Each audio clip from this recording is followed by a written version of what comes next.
उत्तर प्रदेश के कायर मुख्यमंत्री योगी आदित्यनाथ जो कायर हैं, डरते हैं जनता के सवालों से, उन्होंने उन छात्राओं पे मुकदमा लगा दिया, उनको गिरफ्तार कर दिया। इको गार्डन, उनकी दिवाली इको गार्डन बनी। इससे दुर्भाग्य। कहते हैं कि कांग्रेस ने क्या किया, मैं फिर कह रहा हूँ, अगर कांग्रेस ने किया ना तो अब बेचते क्या, पहले ये बताइए। कि महिलाएं धरने पर बैठी हुई थी, इनको जानकारी नहीं होगी, ये व्हाट्सएप यूनिवर्सिटी के लोग हैं, सुन लीजिए, उनको जानकारी नहीं होगी, ठीक है। उन बहनों पर मुकदमा करा दिया गया। देश के कायर उत्तर प्रदेश के कायर मुख्यमंत्री योगी आदित्यनाथ जो कायर हैं, डरते हैं जनता के सवालों से, उन्होंने उन छात्राओं पे मुकदमा लगा दिया, उनको गिरफ्तार कर दिया। इको गार्डन, उनकी दिवाली इको गार्डन बनी। इससे दुर्भाग्य और क्या होगा देश का। लोकतंत्र में जो बोलता है, आज जैसे ईमानदार पत्रकार, शायद रात में आपके घर में बुलडोजर चल जाएगा, आपको नहीं पता। और दिल्ली में आज जैसे ईमानदार पत्रकारों पर घर पे ईडी और सीबीआई की रेड पड़ रही है, मोबाइल और लैपटॉप जब्त किए जा रहे हैं, इस पर चर्चा नहीं करेंगे। और ये कहते हैं कि कांग्रेस ने क्या किया, मैं फिर कह रहा हूँ, अगर कांग्रेस ने किया ना तो अब बेचते क्या, पहले ये बताइए। भैया एक सवाल बाद में हो जाएगा, बाद में हो जाएगा। मोदी मीडिया मत बनिए, सवाल का जवाब दीजिए।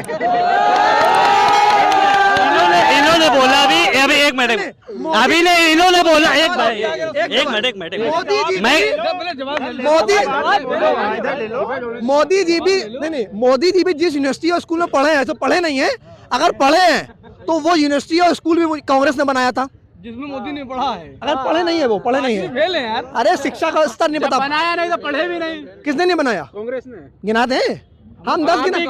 कांग्रेस तो बनाया है, आपने बेचा है। हमने तो IIT, AIIMS, ISRO, national highway, university, medical college सब बनाया है, आपने सब बेचा है।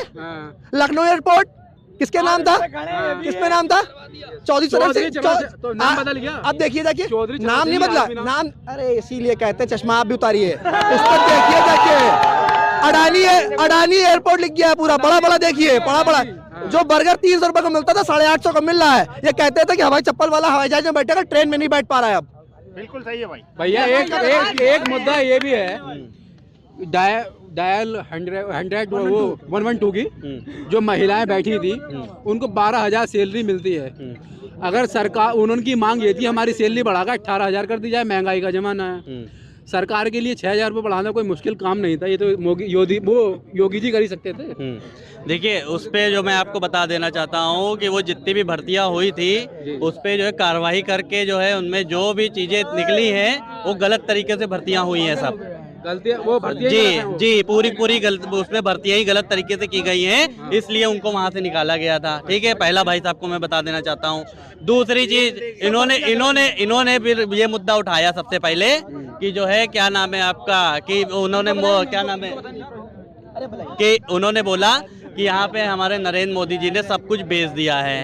तो भाई साहब से मैं ये बोलना चाहता हूँ, इन्होंने जैसे बोला अडानी एयरपोर्ट हो गया है, रेल बिक गई है, बस बिक गई है, ठीक है, तेल बिक गया है, तो भाई साहब से मैं बोलना चाहता हूँ ये चल किससे रहे, इसीलिए कहते हैं चश्मा उतारो, किससे रहे। और सुन लीजिए, दूसरी चीज मैं कहना चाहता हूँ, कुछ लोग तो ऐसे जो है पप्पू के जितने भक्त हैं वो इसी तरीके बात करते हैं। इनका कहने का मतलब है नरेंद्र मोदी जी ने पूरा भारत बेच दिया, तो भारत बेच दिया तो ये भी बिक गया क्या भाई साहब? प्राइवेटाइजेशन का मतलब पता है, पूछिए इनसे, पूछिए। नहीं पता।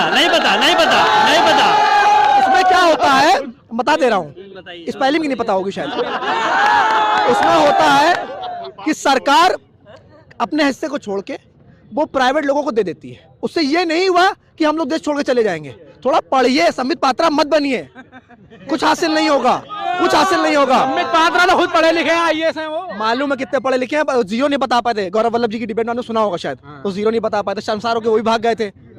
जैसे मोदी 24 में भागेंगे, वो पहले भाग चुके हैं। अच्छा। ठीक है, तो सब कारण है। बात प्राइवेटाइजेशन का मतलब समझिए, जब ये काम मनमोहन सिंह जी की गवर्नमेंट करना चाहती थी, तब सबसे ज्यादा विरोध गुजरात के तत्कालीन मुख्यमंत्री नरेंद्र मोदी जी ने किया था। ये मैं नहीं कह रहा हूँ, इतिहास कहता है। मैं कोई बात अपनी उस पर नहीं कह रहा हूँ, मैं आंकड़े पे बात कर रहा हूँ। इनको आंकड़ा ही नहीं पता क्या है। मैंने CSDS की बात करी, CSDS का आंकड़ा, बस इतना पूछ लीजिए कि CSDS होता क्या है, उसका आंकड़े का मतलब क्या है।